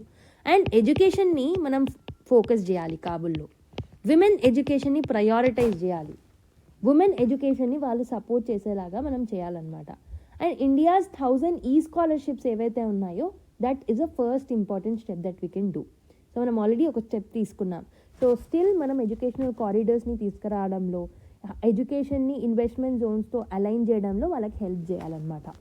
And another important thing is internationally also we need to, not internationally but institutionally we need to coordinate with them అనమాట. So ఒక whole of government అప్రోచ్ని తీసుకురావాలి. Okay, ఒక integrating diplomacy, finance, water, energy ministries ఇలా different ఇన్స్టిట్యూషన్స్తో మనం collaborate అవ్వాలి ఇండివిజువల్గా of that Afghanistan. Okay, దీనివల్ల ఏమవుతుంది అని అంటే, సో డెఫినెట్లీ అక్కడ ఉన్న ఆఫ్ఘాన్ ఎవరైతే ఉంటారో they will not support Pakistan, they will try to support India. So దానివల్ల సిస్టమాటికలీ రీజనల్ స్టెబిలిటీ అనేది వస్తుంది. Okay, and it will definitely act in line with ఎథిక్స్తో అలైన్ అయి ఉంటుంది అనమాట ఈ పర్టికులర్ అప్రోచ్. ఎందుకనంటే మనం హ్యుమానిటేరియన్ ఇనిషియేటివ్స్తో ముందుకు వస్తాం కాబట్టి. సో కాబట్టి ఇలా స్టెప్ బై స్టెప్ అప్రోచ్తో మనం ఆఫ్ఘనిస్తాన్ని డీల్ చేసినట్టయితే definitely we can tackle the issues of Afghanistan. And we are not legitimising the Taliban, but what we are doing is ఒక హ్యూమనిస్టిక్ అప్రోచ్ని తీసుకొస్తున్నాం తాలిబాన్లో, ఆఫ్ఘనిస్తాన్లో. That's it. Okay, US trade body moves court over Trump's H1B fee hike అని చెప్పి ఒక ఆర్టికల్ first పేజ్లో రావడం జరిగింది. సో US ట్రేడ్ బాడీ కోర్ట్కి మూవ్ అవ్వడం జరిగింది అనమాట. This is a major business organisation in the USA, that is US Chamber of Commerce. It has gone to the court against a new rule that is brought by Donald Trump administration, that is hiking the fees for applying H1B visas. That is $100,000 అని మనకు తెలిసిందే per application. So US chamber of commerce ఏదైతే ఉంటుందో కోర్టులో file చేయడం జరిగిందనమాట ఈ కేసుని. So they are saying that Trump's new visa fee ఏదైతే ఉంటుందో, so it is violating the laws that are there at present. ప్రస్తుతం యుఎస్ఏలో ఉన్న చట్టాలని వ్యతిరేకంగా వెళ్తున్నారు ట్రంప్. ఓకే, సో ఈ చట్టాలు అనేవి అసలు H1B వీసా సిస్టమ్ ఎలా వర్క్ చేస్తుంది అనేది క్లియర్గా డిఫైన్ అయ్యి ఉంది. ఓకే, సో ఆల్రెడీ ఉన్న దాన్ని మళ్ళీ మీరు కాంప్లికేట్ చేస్తున్నారు, మీరు ఇంక్రీజ్ చేస్తున్నారని చెప్పేసి అతనికి అగేన్స్ట్గా సో కేసు వేయడం జరిగిందనమాట. So the Trump's team has said that the purpose of fee hike was to protect the American జాబ్స్ని ప్రొటెక్ట్ చేయడానికి మేము ఈ స్టెప్ని తీసుకున్నామని చెప్తున్నారనమాట. So they are telling that they believe US companies often hire cheaper foreign workers. H1B visas నుంచి వచ్చే cheap వర్కర్స్ని తీసుకుంటున్నారు, అమెరికన్స్ని తీసుకోవట్లేదు. అమెరికా యొక్క ఇంట్రెస్ట్ కోసమే మేము ఈ పర్టికులర్ పొజిషన్ని తీసుకున్నామని అంటున్నారు. బట్ ఛాంబర్ ఆఫ్ కామర్స్ ఏం చెప్తున్నారు అని అంటే, స్పెసిఫికలీ ఇమిగ్రేషన్ అండ్ నేషనాలిటీ చట్టం ఏదైతే ఉంటుందో, ఈ యాక్ట్లో వీసా ఫీ ఏదైతే ఉంటుందో it should only reflect the actual cost of processing అప్లికేషన్ని ప్రాసెస్ చేయడానికి ఎంతైతే కాస్ట్ పడుతుందో అంతే ఉండాలి. సో సడన్గా $100,000 మీరు ఇంక్రీజ్ చేసినట్టయితే యాక్చువల్ కాస్ట్కి మీరు మిస్ మ్యాచ్ చేసిన వాళ్ళు అవుతున్నారు. This is against this particular law అని వాళ్ళు అంటున్నారనమాట. ఓకే, సో H1B వీసా అనేది ఎందుకు ఇస్తూ ఉంటారు జనరల్గా? So this visa will allow US employers ఎవరైతే ఉంటారో to hire high skilled professionals. ఎవరైతే ఫారెన్ ప్రొఫెషనల్స్ ఉంటారో వాళ్ళని హైర్ చేసుకోవచ్చు. Like professionals can be from software engineer, researchers, scientist etcetera. Okay, so that was H1B visa all about. And ఇక్కడ ఒక senior official, ఈ ఆర్టికల్లో ఇచ్చినట్టు ఒక సీనియర్ ఒఫీషియల్ నీల్ బాడ్లీ గారు హీస్ టెలింగ్ దాట్ ఈ న్యూ ఫీ హైక్ ఏదైతే ఉంటుందో it will make the programme very very expensive for most the companies, especially చిన్న చిన్న ఫర్మ్స్ ఏవైతే ఉంటాయో వాటికి అండ్ స్టార్టప్స్కి ఒక పెద్ద టాస్క్ లాగా మారిపోతుంది. Is also saying that Congress has originally created the H1B visa. ఎందుకు క్రియేట్ చేసింది? So that all the US companies ఏవైతే ఉన్నాయో, పెద్దయో చిన్నయో, గ్లోబల్ టాలెంట్ని అట్రాక్ట్ చేయొచ్చు. దానివల్ల US గ్రోత్కి అది హెల్ప్ చేస్తుంది అని చెప్పేసి. బట్ ట్రంప్ అడ్మినిస్ట్రేషన్ ఏం చెప్తున్నారు, ఈ హయ్యర్ ఫీస్ అనేది లాస్ట్ 1 yearలో మనం పెంచుకుంటూ వెళ్ళడం వల్ల definitely it will help further, long టర్మ్లో బెనిఫిట్ అవుతుంది అని వాళ్ళు అంటున్నారు. Okay, US government doesn't officially tell how many H1B visa holders are living. అసలు ఎంతమంది ఉన్నారు, ఎంతమంది వర్క్ చేస్తున్నారు, వాళ్ళ స్టాటిస్టిక్స్ ఏంటి అనేది క్లియర్గా చెప్పట్లేదు. Okay, and there is an independent advocacy group called as FW2. They estimated important figure అనమాట. ఏమని ఎస్టిమేట్ చేశారు అని అంటే, almost there are 7.3 lakh H1B visa holders in USA. And almost 70% of this H1B holders are Indians అనమాట. So this shows that visa category అనేది Indian ప్రొఫెషనల్స్కి చాలా important, especially tech సెక్టార్లో పనిచేస్తున్న వాళ్ళకి. Okay, and not only that, TCS ఇచ్చిన ఇంకో report ప్రకారం so 5,505 H1B visas ఏవైతే ఉన్నాయో 2025లో అప్రూవ్ చేయబడ్డాయి. So basically which was second highest number in the world. So సడన్గా మీరు దీన్ని హైక్ చేయడం అనేది it will definitely effect the companies in the USA. Not only them but India and USA ఇంట్రెస్ట్ని హిట్ చేస్తుంది. ఇండియన్ వర్కర్స్ ఎవరైతే ఉన్నారో వాళ్ళ మీద కూడా ఎఫెక్ట్ అనేది పడుతుంది. Okay, next article, textiles, leather, gems and jewelleries exports hit in September on US tariffs అని చెప్పేసి ఒక ఆర్టికల్ రావడం జరిగింది. So textile sector, leather sector, gems and jewellery sector ఏవైతే ఉన్నాయో సో ఈ పర్టికులర్ సెక్టార్స్ అనేవి యూఎస్ టారిఫ్స్ ఏవైతే ఇంపోజ్ చేస్తుందో దానివల్ల ఎఫెక్ట్ అవబోతున్నాయి అనమాట. So this means these particular exports have been hit. So ఇవన్నీ మనం ఎక్కువగా ఎక్స్పోర్ట్ చేసేవాళ్ళం యూఎస్ఏకి. సో ఇప్పుడు టారిఫ్స్ ఇంపోజ్ చేయడం వల్ల సెప్టెంబర్లో వీటికి నెగిటివ్ ఇంపాక్ట్ అనేది పడడం జరిగిందనమాట. ఓకే, సో ఈ ఆర్టికల్లో ఇనిషియల్గా ఏం చెప్తున్నారు అంటే so negative effect of America's new import taxes ఏవైతే ఉన్నాయో డెఫినెట్లీ ఈ సెప్టెంబర్లో వచ్చిన స్టాట్స్ని బట్టి మీరు ఈజీగా చెప్పవచ్చు ఇండియన్ ఎక్స్పోర్ట్స్ అనేవి they are earning less from the goods sold to the US అని చెప్పేసి అంటున్నారనమాట. And there is a fall in US share in India's exports. మనం ఎక్స్పోర్ట్ చేసే దాంట్లో యూఎస్ షేర్ అనేది తగ్గిపోయింది. Normally around 1/5 that is 20% of Indian exports అనేవి యూఎస్ఏకే వెళ్ళాయి. బట్ సెప్టెంబర్లో ఈ 1/5 కాస్త 15% అంటే 20% నుంచి 15%కి తగ్గడం జరిగిందనమాట. So this is a direct proof that new tariffs ఏవైతే ఉన్నాయో అవి ట్రేడ్ అనే దాన్ని ఎఫెక్ట్ చేస్తున్నాయి. వాళ్ళు ట్రేడ్ విత్ ద యూఎస్ అనేది డౌన్ అయినప్పటికీ మనం చైనాతో యుఏఈ లాంటి కంట్రీస్తో ట్రేడ్ అనేది పెరగడం జరిగిందనమాట. సో కాబట్టి మనం కొద్ది వరకు కంపెన్సేట్ చేయగలుగుతున్నాం with new markets. And the worst hit sectors వచ్చేసి టెక్స్టైల్స్ అనమాట. So the clothes and fabric sectors and leather goods like shoes, bags etcetera ఇవన్నీ ఎక్కువగా తగ్గడం జరిగిందనమాట. అండ్ ఇంకోటి ఏంటంటే there is a report that is given by GTR that is global trade research initiative. వాళ్ళు ఏం చెప్తున్నారు అని అంటే so September was the first complete month ఈ పర్టికులర్ యూఎస్ టారిఫ్ యొక్క ఇంపాక్ట్ పడిన కంప్లీట్ మంత్ అనమాట.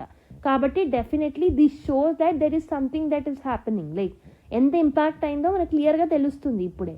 Okay, and readymade clothes, cotton, మిగతావన్నీ కూడా చాలా మట్టుకు ఎఫెక్ట్ అవ్వడం జరిగిందనమాట. ఓకే, సో బట్ అన్ని సెక్టార్స్ ఏం సఫర్ అవ్వట్లేదు.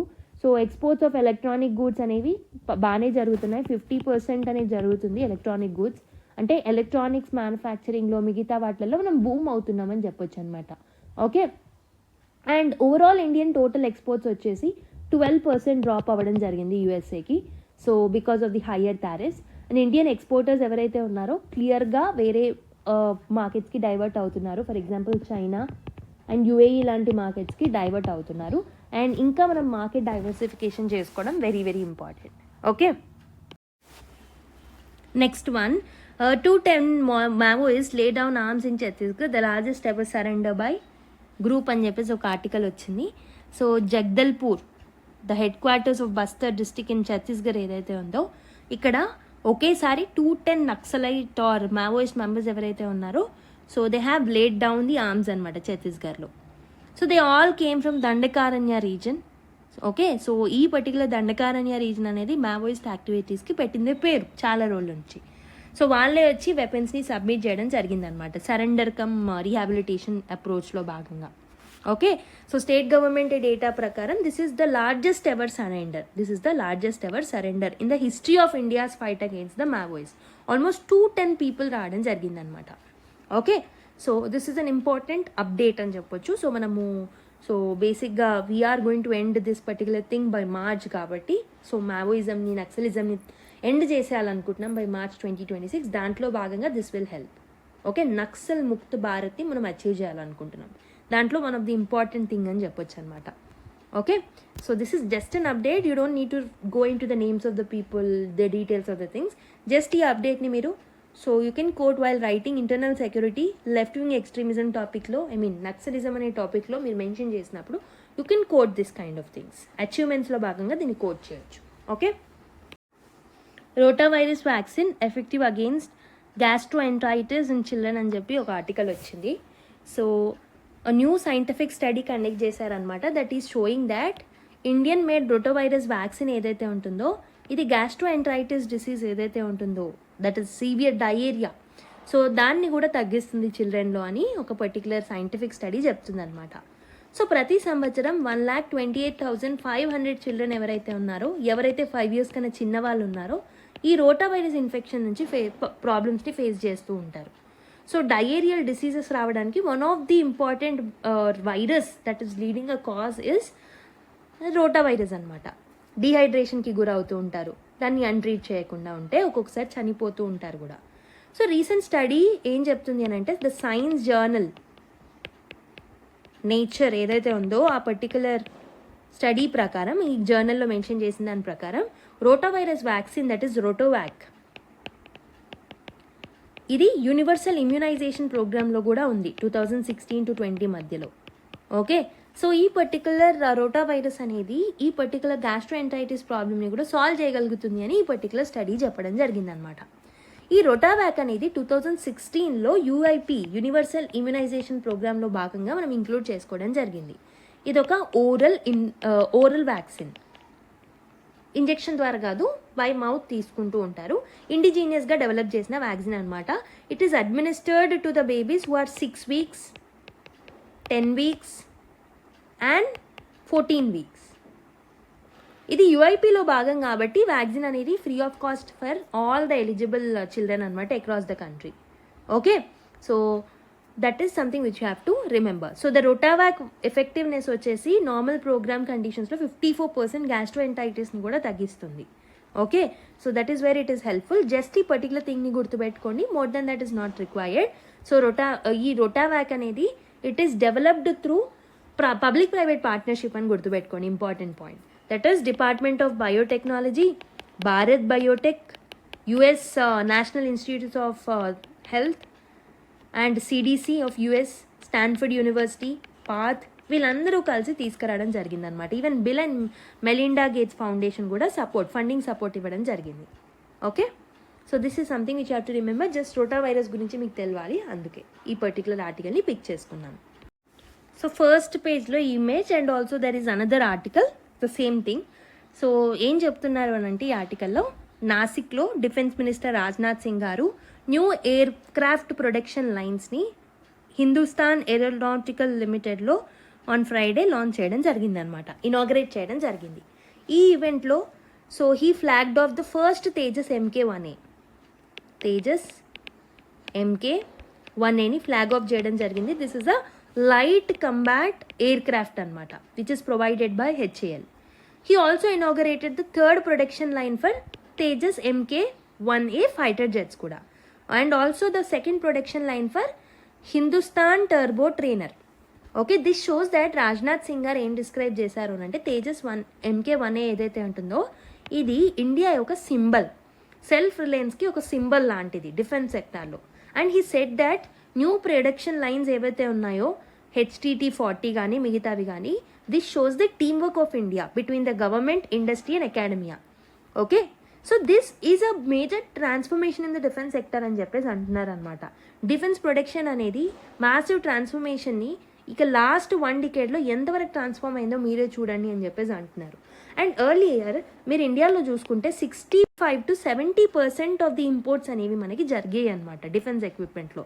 బట్ ఇండియాలో ప్రస్తుతం 65% మ్యానుఫ్యాక్చరింగ్ డొమెస్టిక్గానే జరుగుతుంది. సో దీన్ని 100%కి మార్చాలి అని ఆయన చెప్తున్నారనమాట.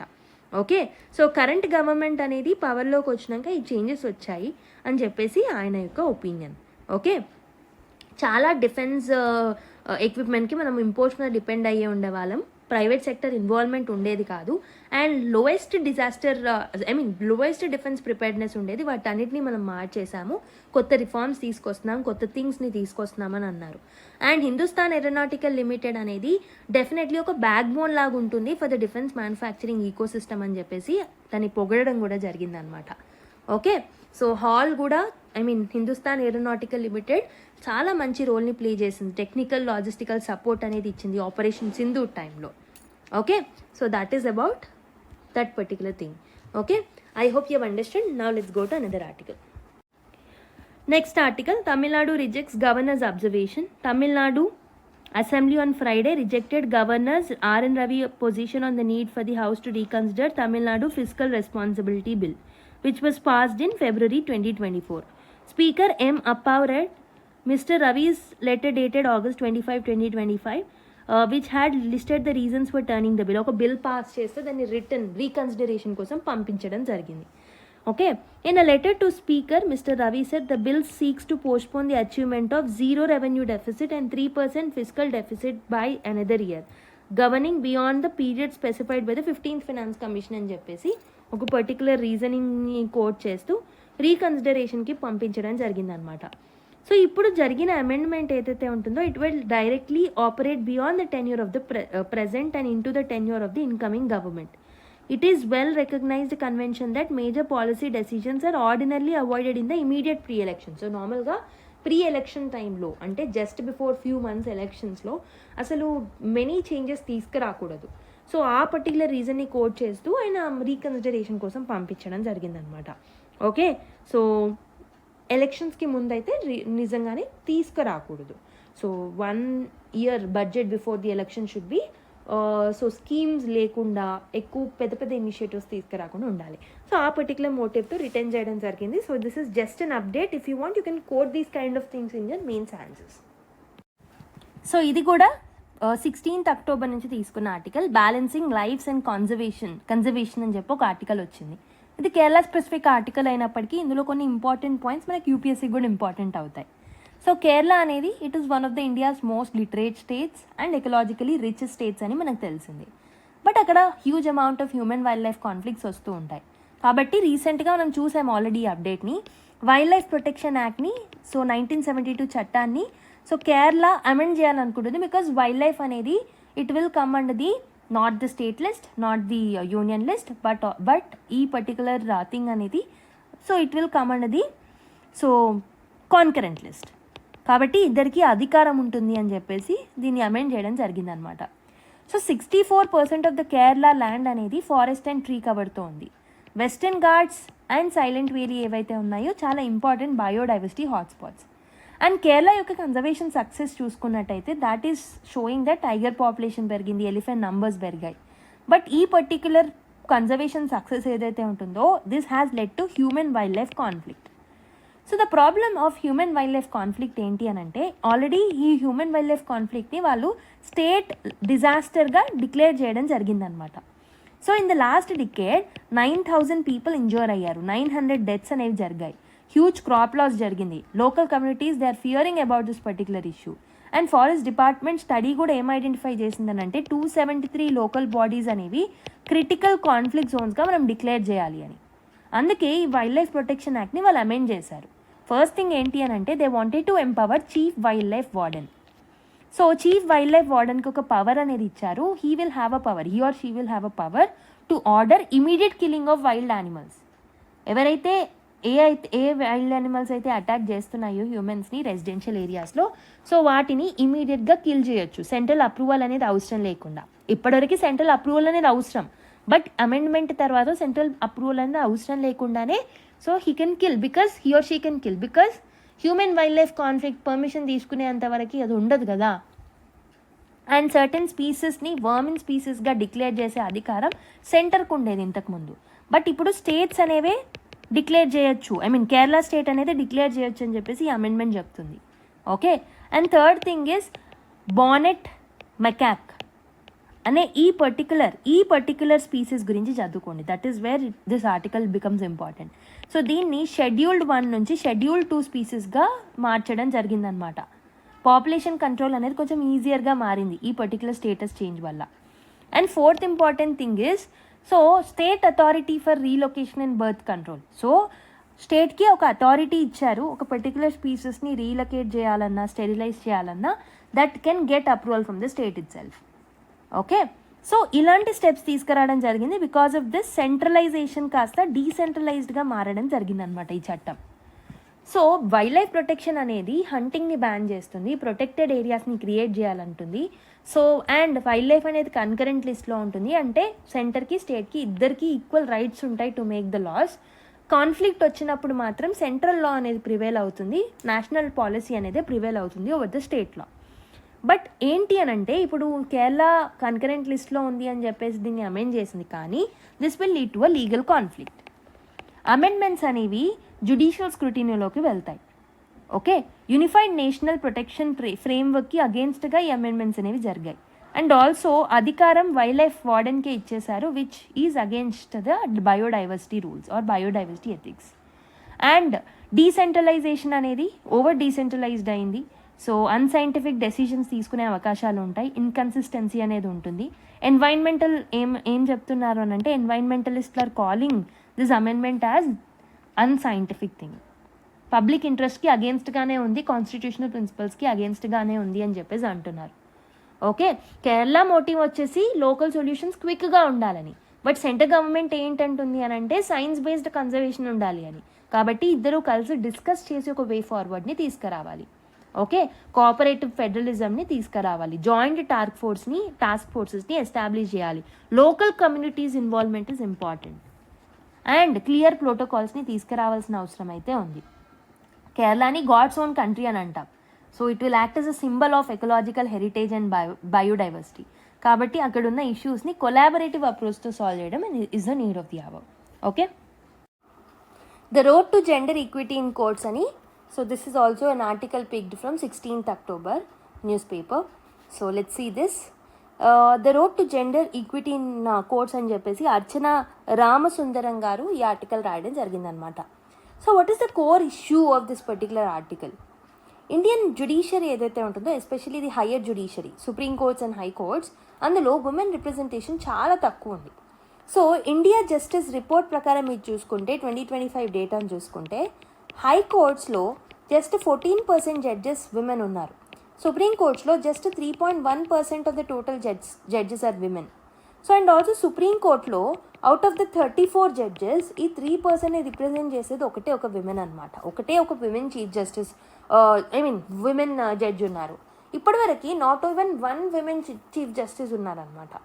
అండ్ 25 హైకోర్ట్స్లో ఓన్లీ 1 హైకోర్ట్కి మాత్రమే విమెన్ చీఫ్ జస్టిస్ ఉన్నారు. కాబట్టి వాళ్ళ రిప్రజెంటేషన్ అండ్ బేసికలీ వాళ్ళ ప్రజెంటేషన్ అనేది చాలా రిప్రజెంటేషన్ చాలా వీక్గా ఉందని చెప్పొచ్చు అనమాట. ఒకవేళ సుప్రీంకోర్టులో ఈ 1 విమెన్ రిప్రజెంటేటివ్ లేకపోతే it means that there are 0% women in the supreme court. Okay, చాలామంది జడ్జెస్, చాలామంది experts, they are raising this particular issue repeatedly, but serious institutional reforms మాత్రం ఎవ్వరూ తీసుకురావట్లేదు. So according to the author, the serious problem because of which ఈ particular issue అవుతుంది ఏంటి అని అంటే that is collegium system. Collegium system is the group of chief justice and senior judges, మనకు తెలిసిందే. సో ఈ సిస్టమ్ ఏదైతే ఉంటుందో, ఈ బాడీ ఏదైతే ఉంటుందో, this will decide the appointments and elevations in the higher courts. Okay, so basically వాళ్ళని elevate చేయాలన్నట్టు the higher positions or appointment చేయాలి అన్న ఈ పర్టికులర్ బాడీ డిసైడ్ చేస్తూ ఉంటుంది. ఓకే, బట్ ఈ పర్టికులర్ కొలీజియన్ సిస్టమ్ అనేది చాలా క్లోజ్డ్గా ఒక ఎలీట్ నెట్వర్క్గా పనిచేస్తుంది అని చెప్పేసి ఆథర్ యొక్క ఒపీనియన్ అనమాట. And also there is no transparency or inclusivity in this particular body. దీనివల్ల ఏమవుతుంది అంటే higher amount of nepotism, favouritism జరుగుతుంది. And there is lack of representation, not only women but also the lower state of the సొసైటీని కూడా ప్రాపర్గా represent చేయట్లేదు. Okay, in contrast lower జ్యుడిషియరీలో మీరు చూసుకున్నట్టయితే like district and the subordinate courts, judges are recruited through open competitive examinations. But higher జ్యుడిషియరీలో open competitive exam లేదు, collegium system అనేది ఉంది. ఈ district judges are basically subordinate కోర్ట్స్లో ఏమవుతుంది మనకి జనరల్గా మెన్కి విమెన్కి ఈక్వల్ కాంపిటీషన్ అనేది ఉంటుందన్నమాట. So women form about 38% of the lower judiciary. ఎందుకు అని అంటే they are getting recruited through examinations, అందుకే 38% రిప్రజెంటేషన్ ఉంది at least. If you comparing with the higher judiciary, lower జ్యుడిషియరీలో విమెన్ రిప్రజెంటేషన్ బెటర్గానే ఉంది. But what are the challenges that remain? One of the challenges collision system అయితే, ఇంకొకటి infrastructure issues. District court కాంప్లెక్సెస్లో కూడా 20% district court complexes అనేవి, so అందులో separate toilets అనేవి లేవు విమెన్కి. కాబట్టి ఒక జెండర్ ఫ్రెండ్లీ ఇన్ఫ్రాస్ట్రక్చర్ ఫెసిలిటీస్ని తీసుకురావడం very very important. So there are some suggestions that are given by the author, that is all India judicial సర్వీస్ని తీసుకురావాలి in line with IAS, IPS, IFS. అలానే ఒక జ్యుడిషియల్ సర్వీస్ని కూడా మనం తీసుకురావాలి. ఒక నేషనల్ లెవెల్ కాంపిటీషన్ని మనం తీసుకురావాలి for recruiting this particular people. So this would make the process merit based. This would make the process transparent. This would make the process inclusive also. Even president Droupadi Murmu గారు ఈ పర్టికులర్ ప్రపోజల్ని several times support చేయడం జరిగింది. November 2023లో Constitution Day రోజు she told that all India judicial service ఏదైతే ఉంటుందో this will help in recruiting the judges through competitive and transparent exams. దానివల్ల మిగతా వాళ్ళకి డైవర్స్ స్టార్ట్ ఆఫ్ ద సొసైటీకి అండర్ రిప్రజెంటేటెడ్ సోషల్ గ్రూప్స్కి ఆపర్చునిటీస్ అనేవి దొరుకుతాయి. But there are few people who are opposing this particular view. So judiciary కానీ bar council కానీ AIJS అనే ఐడియాని అపోజ్ చేస్తున్నాయి. They are telling that so judicial ఇండిపెండెన్స్లో సో తలపెట్టిన వాళ్ళు అవుతున్నారు, జ్యుడిషియల్ ఇండిపెండెన్స్ అనేది హ్యాంపర్ అవుతుంది అని వాళ్ళ opinion. But author is counter pointing this particular opinion of the judges. ఏమంటున్నారు అని అంటే పొలిటికల్ ఇంటర్ఫియరెన్స్ లోవర్ జ్యుడిషియరీలో కూడా మనకి కాంపిటేటివ్ ఎగ్జామ్స్ ఉన్నాయి కదా, ఎక్కడ ఎవిడెన్స్ లేదు దట్ పొలిటికల్ ఇంటర్ఫియరెన్స్ ఉంది అని. ఆల్రెడీ వాళ్ళు ఎగ్జామ్స్ని యూజ్ చేస్తున్నారు. Exams is a medium has been used. Judicial independence ఎక్కడా సో వైలేట్ అవ్వలేదు లోవర్ జ్యుడిషియరీలో. మరి అలాంటి similar type of examination system higher జ్యుడిషియరీలో ఎందుకు ఇండిపెండెన్స్ని ఎఫెక్ట్ చేస్తుంది? యూనిఫార్మిటీని తీసుకొస్తుంది కదా. If you look at the lower judiciary higher representation of women ఉంది, ఇంకా యూనిఫార్మిటీ వస్తుంది, మెరిట్ బేస్డ్ ఉంటుంది, అన్బయాస్డ్ ఉంటుంది, ఫేవరెటిజం ఉండదు, ఎలిటిజం ఉండదు. ఓకే, సో ఆ పర్టికులర్ గ్రౌండ్లో that will help. So UPSC మోడల్ని ఇన్స్పిరేషన్గా మీరు తీసుకోండి. యూపీఎస్సీ డేటా మీరు చూసుకున్నట్టయితే union public service commission nation వైడ్గా సివిల్ సర్వీస్ ఎగ్జామినేషన్స్ని కండక్ట్ చేస్తుంది, రైట్? సో ఈ ఎగ్జామ్స్లో హై డైవర్సిటీని మనము అకామిడేట్ చేయగలిగాము, ట్రాన్స్పరెన్సీ అనేది ఉంది. సో ఓబీసీ క్యాండిడేట్స్లో ఫర్ ఎగ్జాంపుల్ 2024లో సెలెక్ట్ అయిన క్యాండిడేట్స్లో ఓబీసీ వాళ్ళు 318 పీపుల్ ఉన్నారు, ఎస్సీ వాళ్ళు 160 పీపుల్ ఉన్నారు, ఎస్టీ వాళ్ళు 87 పీపుల్ ఉన్నారు, ఈడబ్ల్యూఎస్ వాళ్ళు 109 పీపుల్ ఉన్నారు. అండ్ టాప్ 25లో 11 విమెన్ ర్యాంకర్స్ ఉన్నారు, ఇంక్లూడింగ్ ర్యాంక్ 1 అండ్ ర్యాంక్ 2. అంటే ఇంత వైడ్ రిప్రజెంటేషన్ని మనం అకామిడేట్ చేయగలుగుతున్నాము. అండ్ ఐపీఎస్లో కూడా 54 విమెన్ ఐపీఎస్ని జాయిన్ అయ్యారు 2024లో. That means 28% of the total IPS officers are women. So this shows that competitive examination అనేది ఇంక్లూసివిటీని, డైవర్సిటీని, మెరిట్ని అకామిడేట్ చేస్తుంది. And also article 312 of the constitution ఏం చెప్తుంది? పార్లమెంట్ ఒక ఆల్ ఇండియా సర్వీసెస్ని క్రియేట్ చేయొచ్చు, Rajya Sabha need to initiate it. So including this also includes all India judicial services. ఎందుకు అని అంటే ఒక యూనిఫామ్ ప్యాటర్న్ ఆఫ్ రిక్రూట్మెంట్ అనేది మనం తీసుకురావచ్చు. ఆల్ ఇండియా జ్యుడిషియల్ సర్వీసెస్ని మనం తీసుకొస్తే ప్రాపర్ ట్రైనింగ్ ఇవ్వచ్చు, సర్వీస్ స్టాండర్డ్స్ని తీసుకురావచ్చు. మరి అది ఎలా వర్క్ చేయాలి? It should be controlled by the supreme court. ఎందుకంటే ఇండిపెండెన్స్ అనేది మీకు కోల్పోకుండా ఉండడానికి definitely supreme court can create this pattern of exam ఎలా ఉండాలి, ద ఎగ్జామినేషన్ గైడ్లైన్స్ ఎలా ఉండాలనేది అదే తీసుకురావచ్చు. ఆర్ఎల్స్ యూపీఎస్సీ లాంటి బాడీస్కి అప్పచెప్పాలి ఆ డ్యూటీని.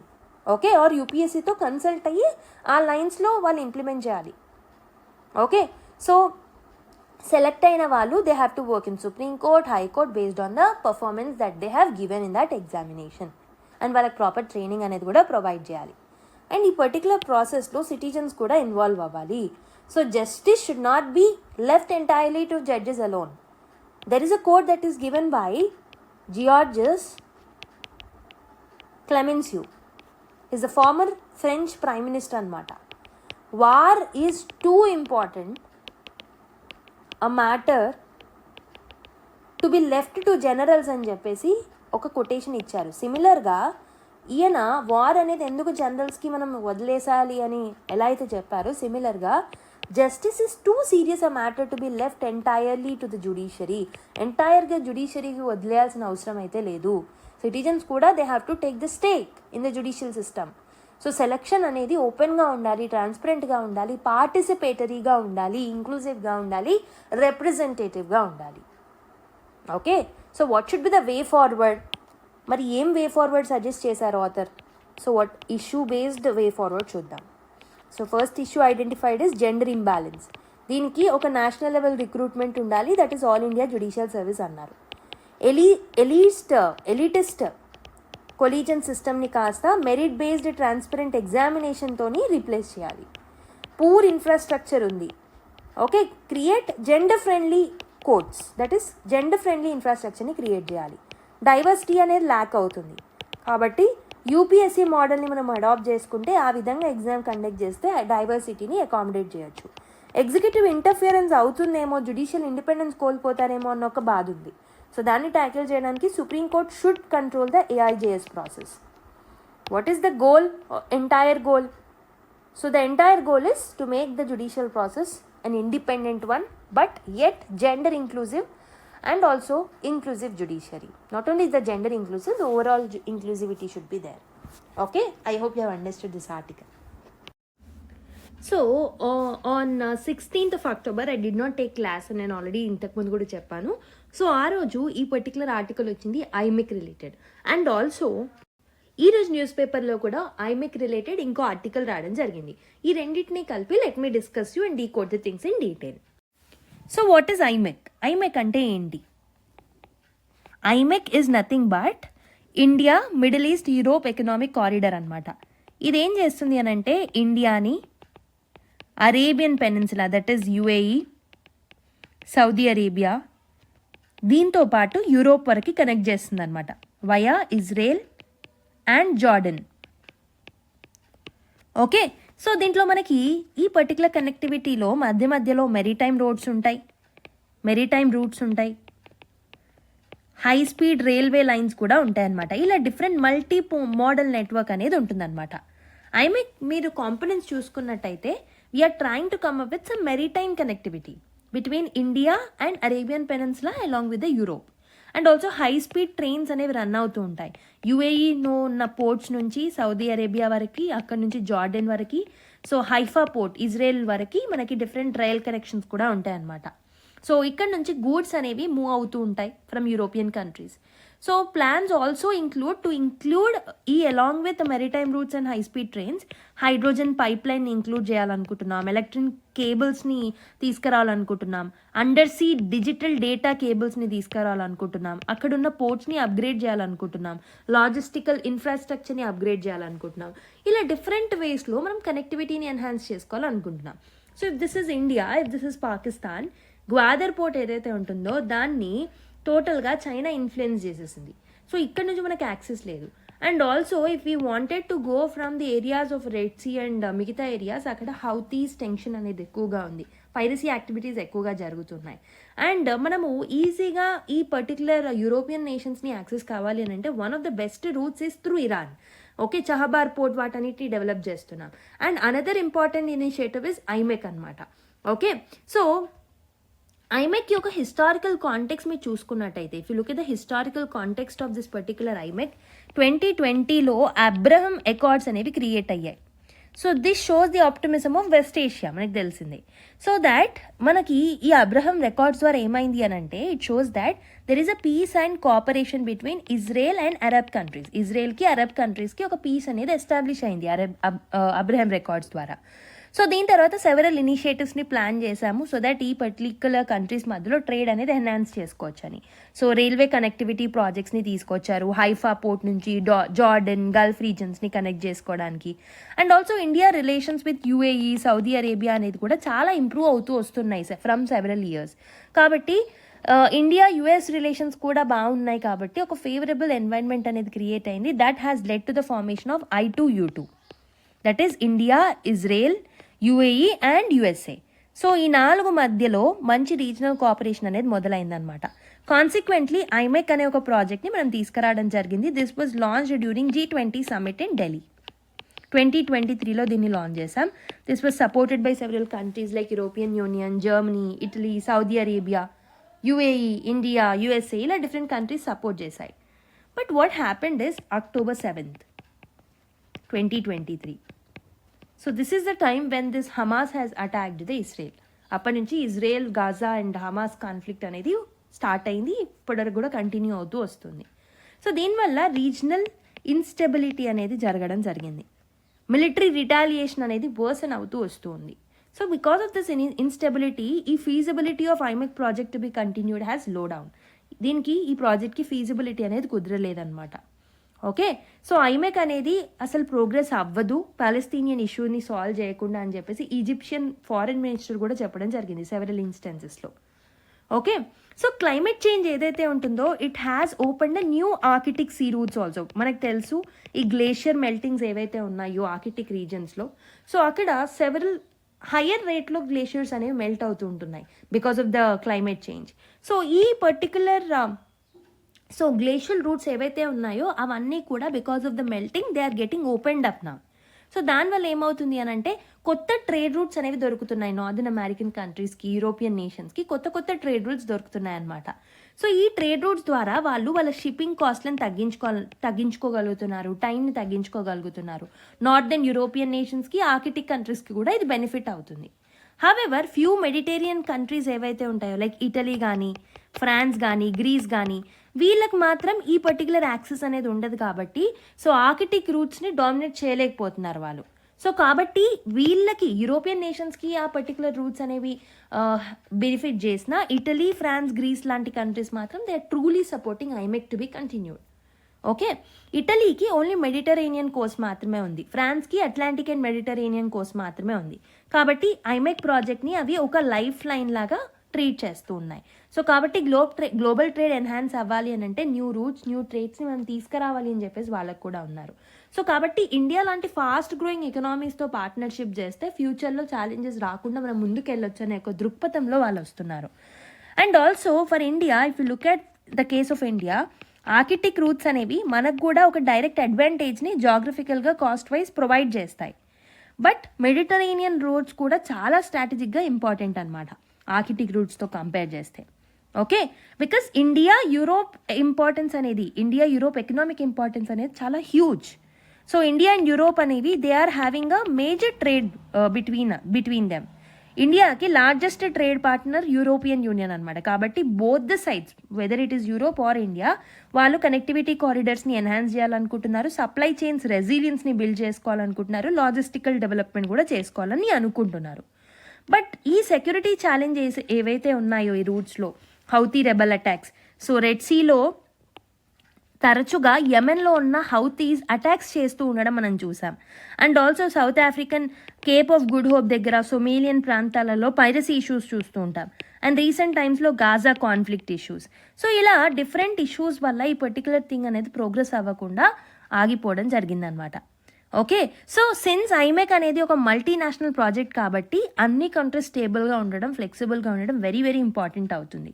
ఓకే, కాబట్టి ఇండియా అండ్ అరేబియన్ కంట్రీస్ ఏవైతే ఉన్నాయో they must innovate and they have to modify the routes ఒకవేళ కావాలి అనుకుంటే. అండ్ ఆల్సో కొత్త పార్ట్నర్స్ని ఇంక్లూడ్ చేసుకోవచ్చు. Countries like Egypt can actually provide some port access, additional Saudi ports, Egypt పోర్ట్స్ని కూడా మనం తీసుకోవచ్చు వాళ్ళని కూడా కలుపుకొని. And India and Arab economic టైస్ని మనం ఇంప్రూవైజ్ చేస్తే పాకిస్తాన్ ఇన్ఫ్లుయెన్స్ని తగ్గించవచ్చు అనమాట వెస్ట్ ఏషియన్ పాలిటిక్స్లో. ఓకే, అప్పుడు మనకి ఇంకా జియోపొలిటికల్ టెన్షన్స్ని తగ్గించవచ్చు, స్ట్రాటజీగా ఇండియన్ రోల్ ఇంకా ఇంపార్టెంట్ అవుతుంది. కాబట్టి ఫ్యూచర్లో ఏముండాలి అని అంటే ఒకవైపు సెక్యూరిటీ కన్సర్న్స్ని ఫోకస్ చేస్తూనే ఇంకోవైపు India and Europe should not lose the focus on economic potential. So definitely IMEC యొక్క one of the important back end support ఏదైతే ఉంటుందో that is very important for both the countries. కాబట్టి మనం రిసోర్సెస్ని pool చేసుకోవాలి, investments తీసుకురావాలి, అవసరమైతే వేరే రూట్స్ని focus చేయాలి, కొత్త పార్ట్నర్స్ని ఇంక్లూడ్ చేసుకోవాలి, and we need to go forward. Okay, so with this ఐమెక్ అనేది సక్సెస్ఫుల్ అవుతుంది, right? So with this let me end the discussion. I hope you have enjoyed today's discussion. So few articles from 16th October కూడా మనం add చేసుకున్నాం. With that 16th October రోజు వచ్చిన important articles discussion అయిపోయింది. So with this let me end. Next మళ్ళీ Monday రోజు కలుద్దాం. Until then take care, bye. And Sunday newspaper మాత్రం చదవడం మర్చిపోద్దు. So let's meet in the next class. Bye.